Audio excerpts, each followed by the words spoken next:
रोटी बना दी है, खा लीजिएगा, मैं खेत पर जा रही हूँ। तभी खटिये पर से बूढ़ा रामा खांसते हुए बोला, अरे बहू, ये ले, मेरी शॉल लेती जा, बाहर बड़ी ठंड पड़ रही है। नहीं बाबूजी, इसकी जरूरत आपको ज्यादा है, क्योंकि घर में ओढ़ने को एक भी कंबल नहीं। माँ, आज हम तीनों भी आपके साथ चलेंगे खेत पर। पर बच्चों, तुम्हारे पास स्वेटर भी नहीं, सर्दी लग जाएगी। माँ, जल्दी तो आपको, गुलिया दीदी और तानी दीदी को भी लगेगी। अगर हम जब एक साथ मिलकर खेत पर काम करेंगे तो ज्यादा पैसे आएंगे और फिर हम कंबल खरीद लेंगे। मेरा राजा बेटा कितना समझदार हो गया है, माँ के दुख को समझने लगा है। सरिता अपने बच्चों के साथ खेत पर आती है, जो कि जंगल के पास पड़ता था। बच्चों, हमें आज के आज खेत जोतकर गाजर की फसल बोनी है। सरिता की चारों बिटिया और राजा भी कड़ी मेहनत से बंजर खेत को जोतते हैं और फिर सब मिलकर खेती करते हैं। दिन बीतते हैं। एक रोज जब सरिता घर आती है तो वो अपने पति को घर में जुआ खेलते देखती है। अरे बिरजू, भूख लगी है। ये ले, दारू 2 घूंट मार ले। अरे खाली दारू, इसके साथ कुछ चखना मिल जाता तो मजा आ जाता। अरे देख बिरजू, तेरी लुगाई आ गई। बिरजू को घर में जुआ खेलते देखकर सरिता बौखला कर बोली, अजी, तुमको शर्म नहीं आती? घर में जुआ खेलते और दारूबाजी करते। तो फिर बोली, अरे जानती नहीं पति परमेश्वर होता।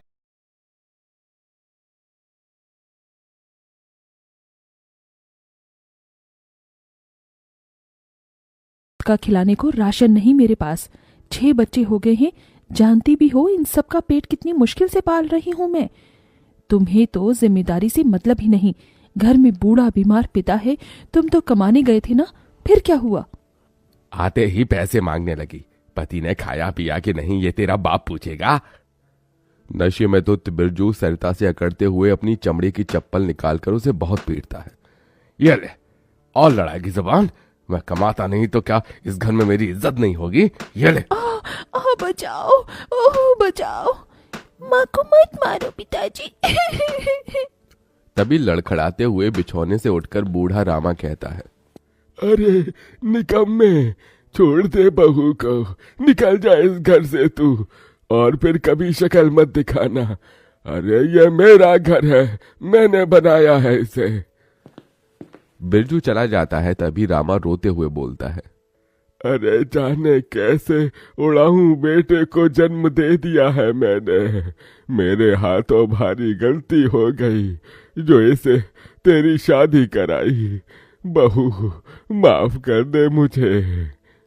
पर उस 5 बेटियों की गरीब माँ का दुख इतना ही नहीं था कि एकदम से जोरदार तूफान उठा और झोपड़ी की छत हवा के झोंके से उखड़ कर गिर गई। हे भगवान, इतना भयंकर तूफान! तानी, गुड़िया, अंजू, तुम तीनों सोनी, राजा और मुनिया को लेके बाहर निकलो, मैं दादाजी को लेकर आती हूँ। उठिए बाबूजी। नहीं बहू, तू जा, मेरा समय आ गया है। तुझे उन 5 बच्चियों की सौगंध, तेरे बाद उन्हें देखने वाला कोई नहीं। जा बहू, जा। सरिता के बाहर निकलते ही पूरी झोपड़ी गिर जाती है। सरिता छाती पीट पीट कर रोने लगती है। बाबूजी। अरे कैसा निर्दयी है रे तू ऊपर वाले! क्या मिला आखिर, क्या मिला तुझे मेरा घर उजाड़ कर? तू खुद तो अपने घर में सो रहा है और मेरी 5 बेटियों को बेघर कर दिया। जवाब दे, तू बोलता क्यों नहीं? सरिता को टूट कर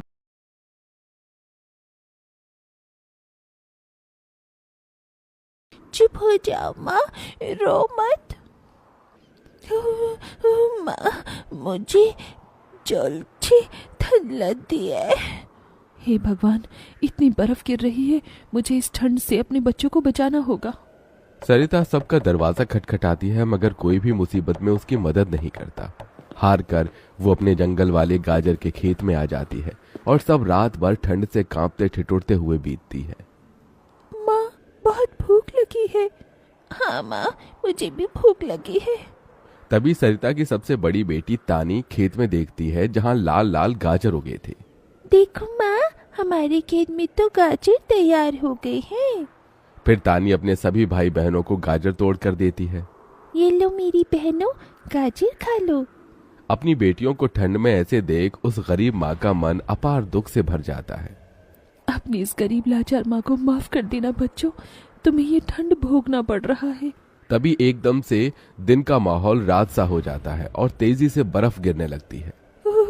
बाप रे बाप, एकदम से इतनी ठंड, ऐसे तो बिना घर के हम बच नहीं पाएंगे। तभी सरिता अपना आंचल उन पर उड़ाती है, मगर बच्चे थरथरा उठते हैं कि एकदम से गुड़िया कहती है, माँ, तानी दीदी, हम अपना घर बना सकते हैं। मगर कैसे बिटिया, हमारे पास पैसे भी तो नहीं। माँ देखो, हमारे खेत में कितने सारे गाजर उगे हैं, हम इसी से अपना घर तैयार करेंगे, पर हम सबको साथ मिलकर मदद करनी होगी। राजा बेटा, जब तक कि हम गाजर घर तैयार नहीं कर लेते, तुझे अपनी छोटी बहनों का ख्याल रखना होगा, रखेगा ना? हाँ माँ, रखूंगा। सरिता आग जलाकर अपने दोनों सबसे छोटे बच्चों को उसके पास बिठा देती है और खुद अपनी चारों बेटियों के साथ उस भयंकर ठंड में गाजर घर बनाने लगती है। अंजू, सोनी, गुड़िया, तुम दोनों मुझे और तानी दीदी को गाजर तोड़ तोड़ कर दो, हम घर बनाते हैं। ठीक है माँ। गरीब माँ बेटियां मिलकर गाजर घर बनाती हैं, मगर घर एकदम से ढह जाता है, जिससे सरिता दुखी हो जाती है। कितनी मेहनत से ये गाजर घर बनाया था हमने, मगर सारी मेहनत बेकार चली गई। तभी चारों बेटियां रोते हुए गाकर अपनी माँ को हिम्मत देती हैं। जिंदगी की यही रीत है, हार के बाद ही जीत है, थोड़े आंसू है थोड़ी हंसी, आज गम है तो कल है खुशी, जिंदगी की यही रीत है, हार के बाद ही जीत है। मेरी बच्चियों। रोते हुए सरिता अपनी बेटी को गले से लगा लेती है। वो फिर कोशिश करते हैं, कई बार उनका गाजर घर बिगड़ता है। तभी गुड़िया कहती है, माँ, अगर हम अपना गाजर घर मजबूत बनाने के लिए पहले लकड़ी फट्टे से ढांचा बना लें, तो फिर हमारा गाजर घर नहीं गिरेगा। सब ऐसा ही करते हैं, जिससे उस बार उनका गाजर का घर मजबूत बन जाता है। अपने नन्हे हाथों से अपनी गरीब माँ को गाजर खिलाती है। अगले दिन सरिता ठंड में इधर से उधर काम ढूंढने भटकती रहती है, मगर कोई उसे काम नहीं देता। इधर अब उसके खेत के गाजर भी खत्म हो गए थे, जिससे उसकी बेटियां भूखी थी और उसकी दुधमुही बेटी भूख से रोई जा रही थी। माँ, मुन्ना को भूख लगी है, उसे खाना चाहिए। छोटे बच्चे खाना नहीं खाते राजा, इसे दूध पीना है। हे बसुरी बजैया, एक माँ की ममता की इतनी भी परीक्षा मत लो कि वो अपने बच्चे को दूध भी ना पिला सके। तभी सरिता को द्वार पर एक गाय के रंभाने की आवाज सुनाई दी। माँ, लगता है बाहर गाय आई है। सरिता अपनी बेटियों के साथ बाहर आकर देखती है तो गाय के थन से दूध की धारा बहे जा रही थी। इस गाय के थन में कितना दूध गिर रहा है। सरिता गाय का गर्म दूध अपनी बेटी को पिलाती है। तभी गाय उसके खेत में जाकर गोबर कर देती है, जिससे एकदम से जादू होता है और खेत लाल चमकदार गाजर से भर जाता है। माँ, ये तो कोई जादुई गाय लगती है।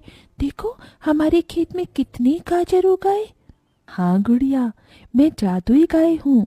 मुझे वरदान प्राप्त है, जिस भी बंजर खेत में मैं गोबर करूँगी वो फसल से भर जाएगी। मैं इससे पहले भी तुम्हारे खेत में आई थी। इसका मतलब गौ माता, आपकी वजह से उस वक्त भी मुझ गरीब के बंजर खेत में गाजर उगी थी। आपका कोटि कोटि धन्यवाद गौ माता। माँ, तुम काम ढूंढ रही थी ना, अब मैं ढूंढना।